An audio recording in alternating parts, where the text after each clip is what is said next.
Hello, welcome my dear student. Today's daily news analysis of the Arunachal Times, date 12 December 2025 ka. Let's begin. So the first news is, this slide is about me, है ना? And the first news, construction of Manu Sadan near completion. ठीक है?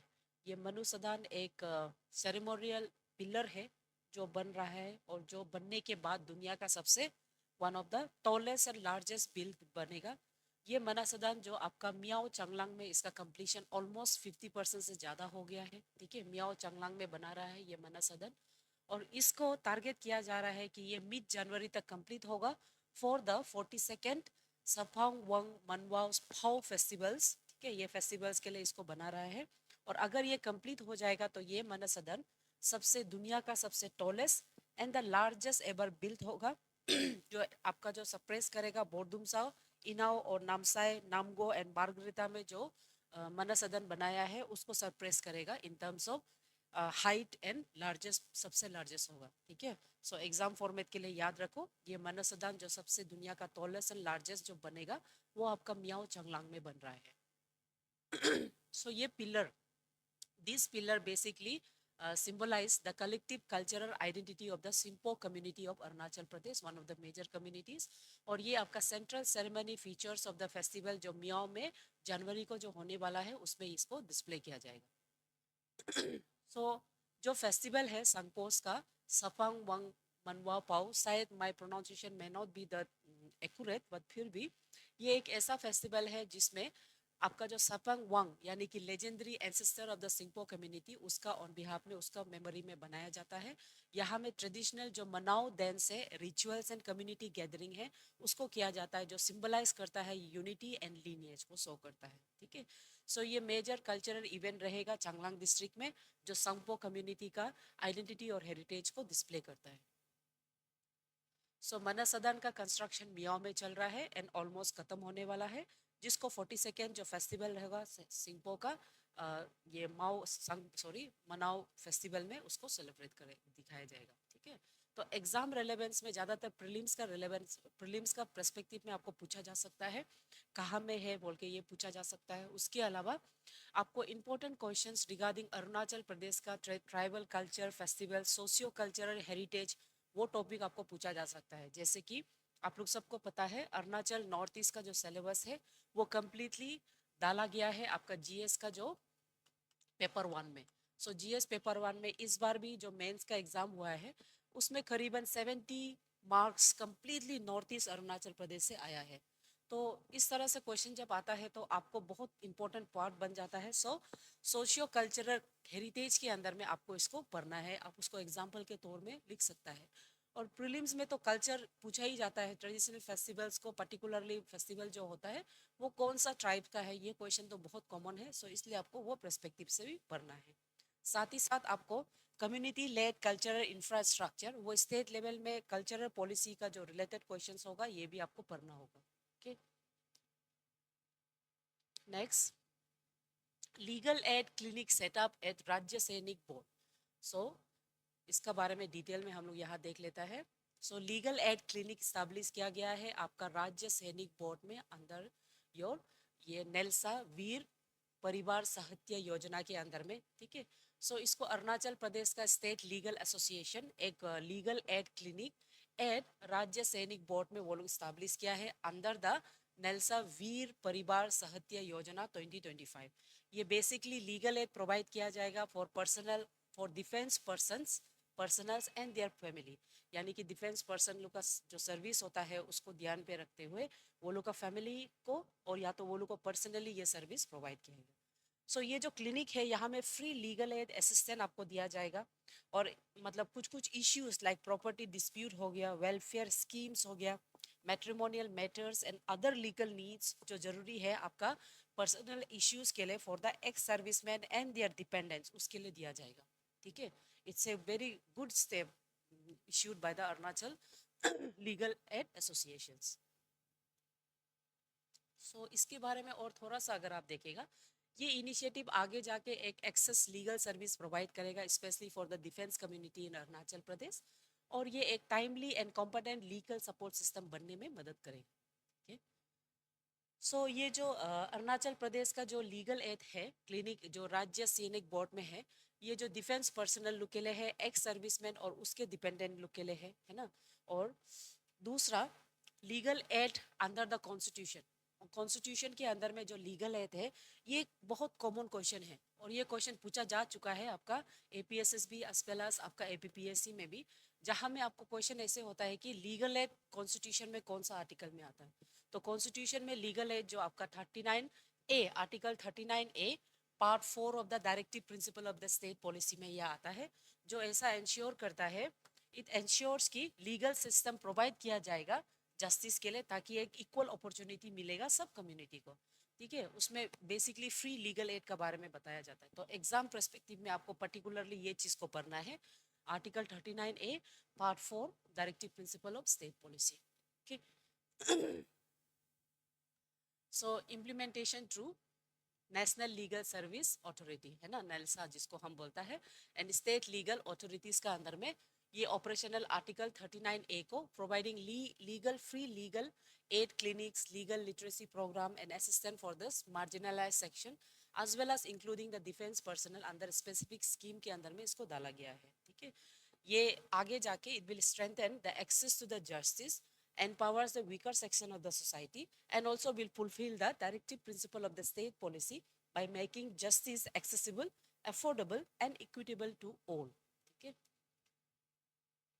सो नेल्सा वीर परिवार साहित्य योजना, ये एक M है जहाँ में timely deliver companion and meaningful legal aid देगा डिफेंस सर्विस के लिए। ठीक है। सो एग्जाम फॉर्मेट में आपका ये जो बहुत इंपॉर्टेंट टॉपिक आ जाता है गवर्नेंस के अंदर में। ठीक है, नॉट गवर्नमेंट, गवर्नेंस के अंदर में वेलफेयर स्कीम्स, लीगल सर्विस के बारे में, और दूसरा जैसे कि role of the NALSA, Arunachal Pradesh state legal service, ये सब पूछा जा सकता है। और प्रीलिम्स लेवल में ऑलरेडी आपका जो लीगल एड का जो आर्टिकल है ये पूछा जाता है, तो आपको उसको रिमेंबर करना है। Ek Bharat Shreshtha Bharat has empowered youths, governor KT Patnaik. So आपका गवर्नर यहाँ में हम लोग डिटेल से देखेगा, governor of Arunachal Pradesh, he has highlight youth empowerment through Ek Bharat Shreshtha Bharat initiatives. सो ये जो एक्सचेंज प्रोग्राम है, यहाँ में वो diverse culture, tradition and lifestyle across the state को समझने के लिए वो एम्फेसाइज किया है। साथ ही साथ वो जो पार्टिसिपेट किया है in the joint celebration of Nagaland and Assam foundation day with the Naga and Assamese community at Lok Bhavan, जो रिफ्लेक्ट करता है यूनिटी इन डाइवर्सिटी का कंसेप्ट को। ठीक है। Excuse me। ये इवेंट जो बेसिकली इंटरकल्चरल अंडरस्टैंडिंग के लिए एंड साथ ही साथ highlighted the importance of preserving the cultural heritage, textile and environmental stewardship between Naga, Assam and Arunachal Pradesh. So Ek Bharat Shreshtha Bharat, ये नेशनल इनिशिएटिव है जो प्रोमोट करता है कल्चरल एक्सचेंज को, लिंग्विस्टिक अंडरस्टैंडिंग को, mutual appreciation among the state को। सो इसका कंसेप्ट ऐसे है कि यूथ जो नेशन का फ्यूचर है उसको एक्सपोजर दे diverse tradition, lifestyle, heritage through structure exchange programme के लिए। और ये बेसिकली आपका जो यूनिटी इन मतलब डाइवर्सिटी का जो कंसेप्ट है उसको और एनहेंस और स्ट्रेंथन करने के लिए किया गया है। ठीक है। सो नागालैंड और असम का जो फाउंडेशन जॉइंट सेलिब्रेशन किया गया है, और यहाँ में cultural heritage, textile, looms, handlooms, share tradition of both the states were displayed. ठीक है। So about the Naga foundation day हर समय आपका 11 दिसंबर, ठीक है, वहाँ में इसको फॉर्म किया है, जहाँ में नागा नेशनल काउंसिल इन 1946 फॉर्म किया था, जो आगे जाके नागा पॉलिटिकल मूवमेंट्स को बढ़ावा देता है, और ये Naga identity and political aspirations को सिंबलाइज करता है, और cultural programme and community gathering का through historical awareness and tribal pride को डिस्प्ले करता है। ठीक है। सो एग्जाम रेलेवेंस में यहाँ में करंट अफेयर्स फॉर्म में आपको जो Naga foundation day, Assam foundation day, ये सब क्वेश्चन पूछा जा सकता है, और अरुणाचल फाउंडेशन डे भी आपको याद करना है ना, जो कि 20 फरवरी है। वैसे इस तरह का फाउंडेशन पूछा जा सकता है। Need for the cultural integration, ये इंपॉर्टेंट क्वेश्चन है। ठीक है, तो इस तरह का क्वेश्चन को आपको प्रिपेयर करना है फ्रॉम एग्जाम परस्पेक्टिव।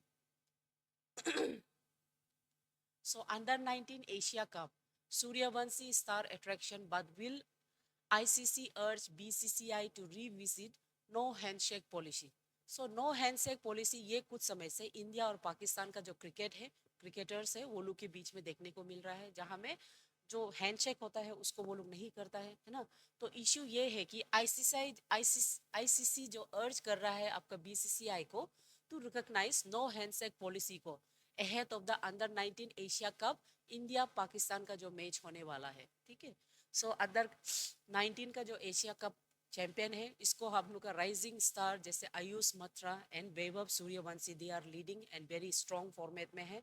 तो ये जो आईसीसी जो बोर्ड है वो रिपोर्टेडली आपका जो बीसीसीआई को ये रिक्वेस्ट कर रहा है कि पोस्ट मैच जो हैंडशेक है विद पाकिस्तान, उसको मतलब पोस्ट हैंड जो अवॉइड कर रहा है उसको फिर से रिन्यू करने के लिए, यानी कि हैंडशेक का जो पहले हैंडशेक जो करता था उसको फिर से रिन्यू करने के लिए, क्योंकि इंडिया का जितना प्लेयर्स है वो लोग नो हैंडशेक पॉलिसी कर रहा है। तो दे आर अर्जिंग कि एक जूनियर लेवल में ये एक नेगेटिव इम्पैक्ट क्रिएट कर सकता है, और mix politics in cricket sports में मिक्स पॉलिटिक्स का सिंबलाइज होता है, सो उसको रिमूव करने के लिए बोल रहा है, ठीक है। सो ये इंडिया का बहुत ही हाई प्रोफाइल क्लैश माना जा रहा है, इंडिया और पाकिस्तान का अंडर 19 जूनियर मैच को, ठीक है। और ये जो बीसीसीआई का मांग यही है कि हैंडशेक को अलाउ किया जाए, ठीक है। सॉरी, नॉट बीसीसीआई, आईसीसीआई का मांग यही है कि बीसीसीआई का वो बोल के हैंडशेक को किया जाएगा, ठीक है। ये आगे जाके एक सपोर्ट डिप्लोमेसी का बारे में स्टैंड करता है, जैसे इंडिया हमेशा नेबरहुड फर्स्ट पॉलिसी है ना, नो एक्ट फर्स्ट पॉलिसी ये सब मानता है। तो ये पॉलिसी के तहत वो स्पोर्ट्स में भी इसका डिप्लोमेसी को वो शो कर सकता है ना। तो वो आपका through dialogues, goodwill and people to people connection में वो अपना इंडिया और पाकिस्तान का क्रिकेट इंटरेक्शन में as a medium of diplomacy, sport diplomacy वो स्टैब्लिश कर सकता है, ठीक है। और साथ ही साथ एक बहुत ही बेहतरीन स्पोर्ट प्रोटोकॉल वो मेंटेन कर सकता है थ्रू हैंडशेक्स, है ना। एग्जाम रेलेवेंस में स्पोर्ट असे डिप्लोमेसी, एक इंटरनेशनल रिलेशनशिप में स्पोर्ट जो नेबरिंग स्टेट के साथ क्या होता है, ये सब क्वेश्चन आपको पूछा जा सकता है। आईसीसी और बीसीसीआई से रिलेटेड प्रीलिम्स लेवल में आपको क्वेश्चन पूछा जा सकता है। और since sport youth sport development in India cricket जो है वो किस तरह से यूथ के लिए एक डाइवर्सिफाई सोशियो इकोनॉमिक फॉर्म है, ये क्वेश्चन आपको पूछा जा सकता है। Echo of 1962, 1962 a lesson in vigilance for the Arunachal Pradesh, ये जो एक्सट्रैक्ट है इसको तागे ओबिन जो लिखा है, और ये बेसिकली ये रिमाइंडर है अरुणाचल प्रदेश को जो 1962 का सीनो एंग्लो वार जो हुआ था, सॉरी, चाइना इंडिया वार जो हुआ था उसके बारे में, ठीक है।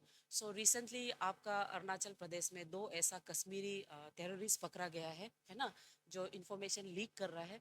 ये बहुत बड़ा इशू है since Arunachal shares A sensitive strategic border with the China. तो इसीलिए ये आर्टिकल में बेसिकली आपका 1962 का इंडिया चाइना वार का जो है, जहाँ में चाइना का superior intelligent network in the Nepal देखने को मिला था। ये फिर से मतलब रिन्यू करो अपना नीड कि अरुणाचल प्रदेश में फिर से इंटेलिजेंट विजिलेंस बढ़ाना है, ठीक है, ये उसके बारे में है, ठीक है। ये जो article basically stresses about community awareness, security preparedness, and the lesson which we have to learn from 1962 as essential to protect Arunachal का strategic frontier को। ये 1962 का जो वार है उसको हम लोग वालोंग वार भी बोलता है ना, वालोंग, WALONG, वालोंग वार। ये जो वार है इससे हम क्या लेसन सीख सकते हैं। चाइना का जो विक्ट्री था in NEFA was enabled because of the well established intelligent network and detail knowledge of the India का पोजीशन एंड टेराइन के वजह से। जो हम लोग का इंडियन फोर्स है वो लोग बहुत रैपिड सेटबैक स्पेशली कमिंग और वालोंग एरियाज में होना चाहिए मिला था, because of the inadequate intelligence, poor preparedness and unfamiliarity with the mountain routes. और ये कॉन्फ्लिक्ट एक बहुत critical importance about the topography जो होता है अरुणाचल के बारे में, उसके बारे में बताता है। Also proactive vigilance necessary in the border regions के बारे में बताता है, ठीक है। तो रीसेंट अरेस्ट जो हुआ है ये क्यों ट्रिगर हुआ है ना। रीसेंट अरेस्ट हुआ है अरुणाचल में दो ऐसा इंडिविजुअल को जिसे माना जा रहा है कि वो पाकिस्तानी हैंडलर्स है, और वो लोग जितना भी news related to the cross border है इंडिया और ये इंडिया का मतलब अरुणाचल के बारे में उसको कर रहा है, ठीक है। ये बहुत कंसर्न इश्यू है regarding the recent espionage concern in Arunachal Pradesh, ठीक है। अरुणाचल प्रदेश असे नेफा, पहले नेफा ही बोलता था, नेफा जो नॉर्थ ईस्ट फ्रंटियर एजेंसी है ना, ये एक एडमिनिस्ट्रेटिव रीजन ऑफ इंडिया है और द नॉर्थ ईस्टर्न साइड जो प्रेजेंट है अरुणाचल प्रदेश को कवर करता है। और ये अरुणाचल प्रदेश अपना बॉर्डर शेयर तिब्बत के साथ नॉर्थ में करता है, असम के साथ साउथ में, एंड नागालैंड के साथ ईस्ट में करता है। ठीक है। सो हिस्टोरिकल सिग्निफिकेंस ये है, इसका क्रिएशन 1954 में हुआ था और इसको earlier administration as a part of Assam किया था। फिर इसका स्ट्रेटेजिक इंपॉर्टेंट इसलिए है क्योंकि इसका प्रॉक्सिमिलिटी टू द चाइना है और ये बॉर्डर डिफेंस में काम आता है। जैसे 1962 का इंडिया चाइना वार था, स्पेशली आपका कामिंग और वालोंग सेक्टर्स में। इसीलिए समटाइम्स 1962 का वार को हम लोग वार ऑफ वालोंग भी मानता है। ओके। सो एडमिनिस्ट्रेशन और इवोल्यूशन, इस जो इवोल्यूशन ये हुआ है कि adviser to the governor of Assam till 1972 था। 1972 के बाद उसको नेफा बोल के, नेफा को फिर रीनेम करके अरुणाचल रख दिया है। उसके बाद आपका जो फुल फ्लेज स्टेज 1987 में फुल फ्लेज स्टेज बना है। तो अरुणाचल प्रदेश जो फॉर्मर नेफा था वो एक बहुत ही क्रिटिकल जियो स्ट्रेटेजिक पोर्शन में है with India and China border security area. ठीक है। सो इसका infrastructure development, intelligent vigilancy increase करना बहुत ज़रूरी है। सो एग्जाम रेलेवेंस में already strategic importance of Arunachal Pradesh, ये बहुत इंपॉर्टेंट क्वेश्चन है। ये क्वेश्चन आपको बॉर्डर इश्यू से रिलेटेड आपको पढ़ना है, जो जीएस पेपर 1 में भी पूछा जा सकता है, 2 के लिए तो बहुत इंपॉर्टेंट है। ठीक है। एंड 3 के लिए भी। उसके अलावा आपका जो नॉर्थ ईस्ट का स्ट्रेटेजिक ज्योग्राफी, ये क्वेश्चन ऑलरेडी पूछा है मेंस में, आपको इसको प्रिपेयर करना है। ठीक है। उसके बाद करेंट अफेयर्स में आपको intelligent agencies and border infrastructure development necessary specially for the north east area आपको पढ़ना होगा, क्योंकि north east not only with China, वो स्टेट्स लाइक भूटान हो गया, म्यांमार हो गया, इवन बांग्लादेश, वो लोग के साथ बॉर्डर शेयर करता है। So thought of the day आज का ये है, goal setting is the secret to a compelling future, है ना। To set a goal will make you discipline, discipline के साथ जब आप कुछ गोल को सेट करता है तो वो जाके स्लोली स्लोली एक हैबिट बनता है और वो जाके सक्सेस में निकलता है। सो एमसीक्यू में, NEFA was the administrative name for which present day Indian state. NEFA जो पुराना नाम है अरुणाचल प्रदेश का, और ये क्वेश्चन आ चुका है। ठीक है। ये जो क्वेश्चन है ये आपका एपीएसएसबी का ही क्वेश्चन है। होगा। उसके बाद सेकंड क्वेश्चन है, इन विच ईयर बस नेपाल रीनेम अरुणाचल प्रदेश, ये भी एपीएसएसबी का क्वेश्चन है। ठीक है। सो रीनेम किया है 1972 में। ठीक है।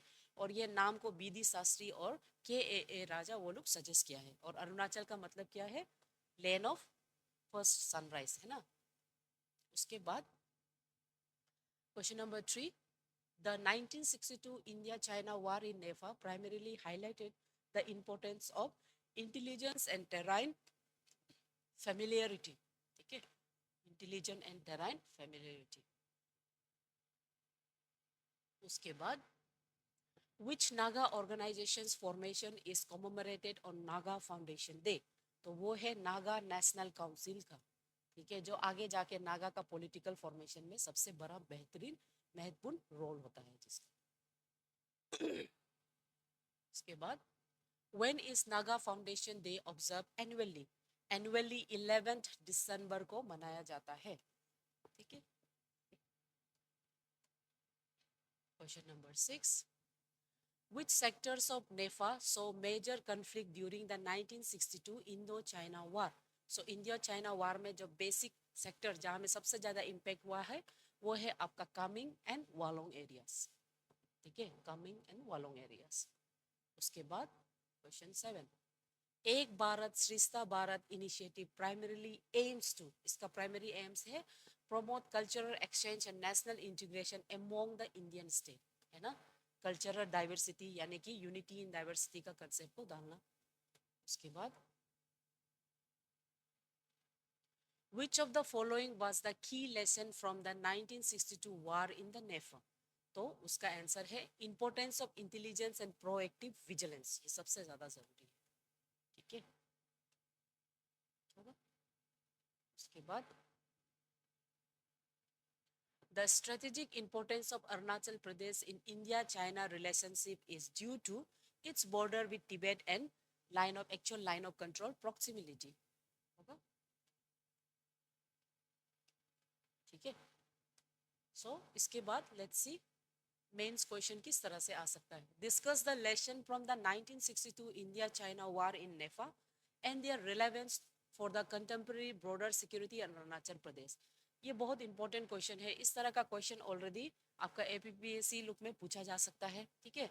सो इसको नेसेसरी है कि आप, इम्पोर्टेंट है, आप इसका नोट्स बना के आप लोग पढ़ लीजिएगा, जो आपको जाके एग्जाम में मदद मिलेगी, ठीक है। उसके बाद, evaluate the strategic importance of Arunachal Pradesh in India China relationship and the role of intelligence and infrastructure in safeguarding national security, ठीक है। ये तो नेसेसरी है। Strategic importance of north east as well as Arunachal Pradesh, ये पूछा जा सकता है, क्योंकि अरुणाचल और नॉर्थ ईस्ट कम्प्लीटली सिलेबस में है, तो इसमें आपको देखना है क्या इंपॉर्टेंट प्ले करता है ना। वो बॉर्डर सिक्योरिटी प्रूव करता है, कल्चरल लीनियस देखने को मिलता है, not with China but with Tibet, है ना। तो इस तरह का क्लेम को आपको थोड़ा डिटेल बना के पढ़ना होगा। उसके बाद, explain the historical and cultural significance of Naga Foundation Day and its contribution to the tribal identity and political consciousness in Nagaland। 11 दिसंबर में जब नागा फाउंडेशन डे मनाता है, जहाँ में आपका नागा नेशनल काउंसिल है, जो आगे जाके नागा का, नागालैंड का फॉर्मेशन है ना, and implication of article 371 in 371A इन नागालैंड, उसके बारे में आपको लिखना होगा, ठीक है। उसके बाद आज का न्यूज़ इतना ही है।